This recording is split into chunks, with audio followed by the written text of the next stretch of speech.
Hello, this is Scott McDonald, and welcome to the Perfect Place to Put a Practice podcast.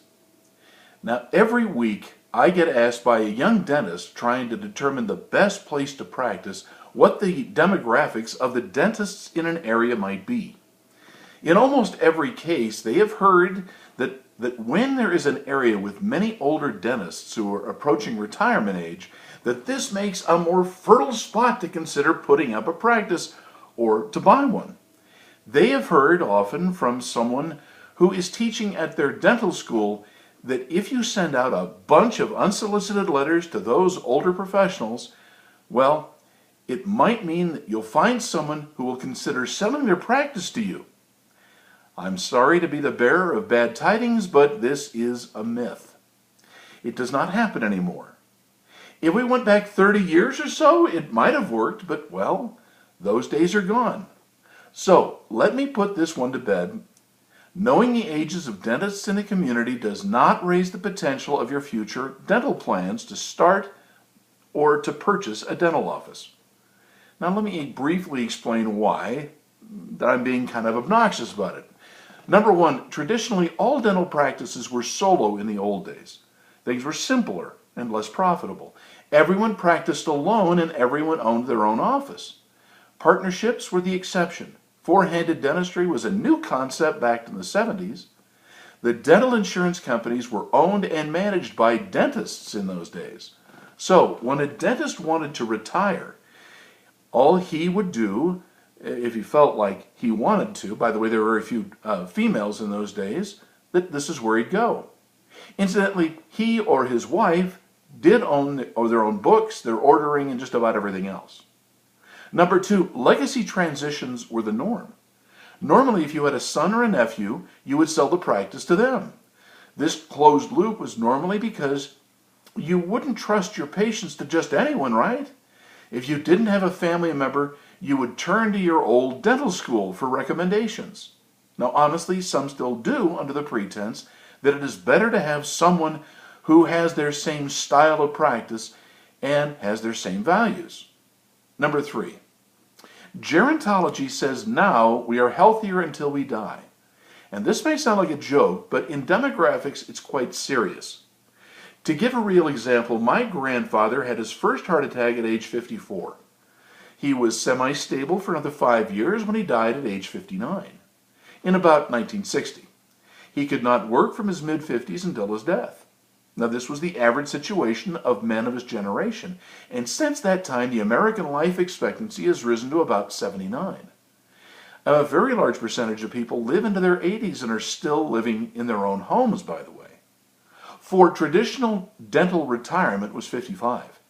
Age is certainly relative, but it's worth recalling that the physical strain on a dentist's body has always been tough. Ergonomics is not an ancient science. If one considers only the wear and tear of hands and backs, well, frankly, the increased occupational problems, this induced pain, gave dentists very little choice than to retire. Now, there are some financial planners who have made the case that working longer would have a diminishing return on production that would greatly influence the sale of the practice. So, your age mattered. The value glide path still seems to be leveling out. 5. Productive life expectancy. Increasingly, even among dentists, because of all this, the profession's life expectancy of production has increased. If chronic pain is not as common and as treatments for discomfort have become more available, one should not be as surprised to hear that dentists who love their work are not looking for the exits until they have to. 6. Practice transitions through brokers have become common. In fact, retirement planning is happening earlier in the doctor's 40s, and this helps reduce the concern that the practice will lose its worth as quickly as dentists age. Now, I don't know how many dental schools that miss the opportunity to share with their soon-to-graduate students who are taking the long view more than ever about this truth. 7. Ownership structures used to be simple. Now it's complex, and I'm not saying that a dentist cannot do it. But I'm saying that getting the help from dental lawyers, financial planners, and brokers have allowed for a level of complexity in practice transitions that's making the quick sale of a practice less common.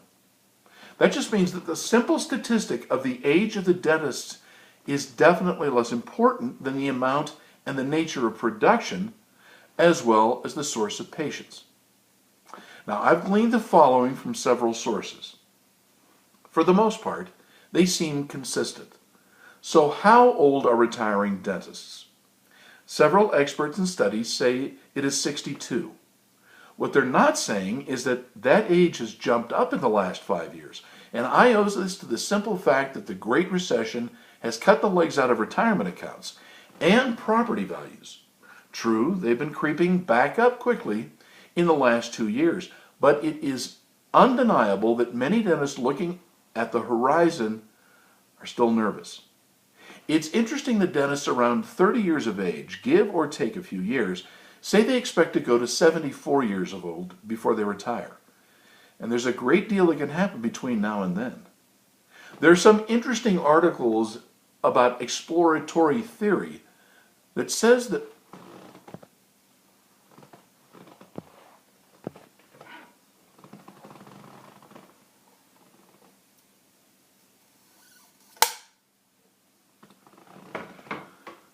there are some interesting articles on expectation theories that say that when it comes to opinions of those under 40, it's wise not to take their thoughts too seriously, as they are likely to change. And one thing I find interesting is a rising tide of dentists, old and young, who say that they never want to retire. There are lots of reasons for this. Now remember, for a long time, dentists retired because they felt that they were just wearing out. But some things have changed in the last 15 years or so. As I mentioned, dentist ergonomics have made some big strides. Chairs, armrests, and supplemental equipment are actually having a big effect upon physical stress that has ended the careers of so many dentists in the past. Much study has gone into the cause of pain from the repetitive motion. And I don't claim to be an expert, I'm a demographer, remember? But it seems that the mitigation of pain and stress has been paying off. In addition to this, there are serious advances in magnification techniques and technologies. At the scientific sessions exhibit halls, I'm hearing of all kinds of interesting claims. There's less and less reason that diminishing eyesight will normally be a part of age, is an end of your career. But to be honest, I think that one of the most important advances keeping dentists working is the change in administrative organization and services. Now, so many hours of mindless paperwork have been eliminated by technology and by management services. It's also obvious that many dentists can't retire for several reasons. And you know them as well as I do. They don't need to be repeated. But that doesn't change the fact that there is always going to be a group of dentists who can't wait for the end of the day, but others have to ignore the clock. So let me conclude by sharing what I'm seeing as the primary trends influencing dentist demographics and how to make a few predictions. Number one, dental transition age will increase. In other words, older sellers. There are going to be fewer and fewer young retirees out there on the whole. And sure, there may be more who want to sell because they want to move, and that's not the same thing.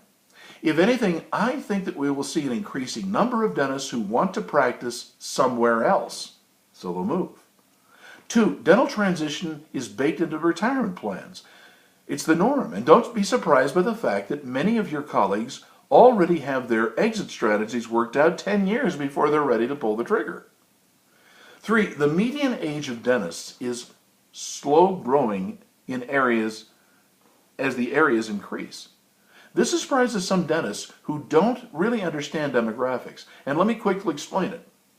When an area is no longer growing or is showing a decrease in the population, it's almost always caused by younger families with children leaving the area first. It's a basic truth that older people don't want to move. And for this same reason, younger dentists have little reason to want to move into a place that will have fewer school children, little new construction, and lower employment rates. The age of the dentists always mirrors this trend. Four, the value of a practice that is been sick or had a sick or absent or retired dentist will drop faster than ever before. There was once a time when a practice that had been vacant for 6 months still had some value. Not anymore. Other practices will quickly scoop up those potential patients. It's as simple as that. Loyalty to a practice has always been overrated. But with any kinds of choices, the rate of fickle behavior accelerates almost overnight. 5, corporate practice may sound like a soft landing in retirement, but it is not. Older dentists are greatly challenged, and yes, I've heard the pitches from corporate practices promising older dentists to sell out, giving them a stress-free job in their older age. But you also probably know this is hype. Corporate practices will need quick hands and actually desire quick overturn. There is no time anymore for a dentist who cannot keep up. 6, turnover of younger corporate dentists is going to accelerate. My prediction is that these bright young dentists will want to move on for their own otherwise safe office job where all they have to do is clinical care. You see, their colleagues in private practice make more money, gain in equity, and seem much more secure in the long run. 7, foreign-trained dentists in corporate offices are going to increase by percentage. While this is a terribly politically incorrect thing to say, doesn't make it any less true. Dentists who have limited English speaking skills and fewer prospects for employment are perfect corporate practice targets. They don't have very many administrative skills, and their talents for human resources, well, are going to seriously challenge them.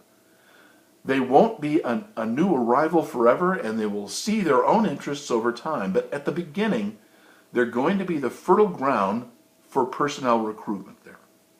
This is Scott McDonald. Thank you so much for watching, and if we can help you, see us at DrDemographics.com.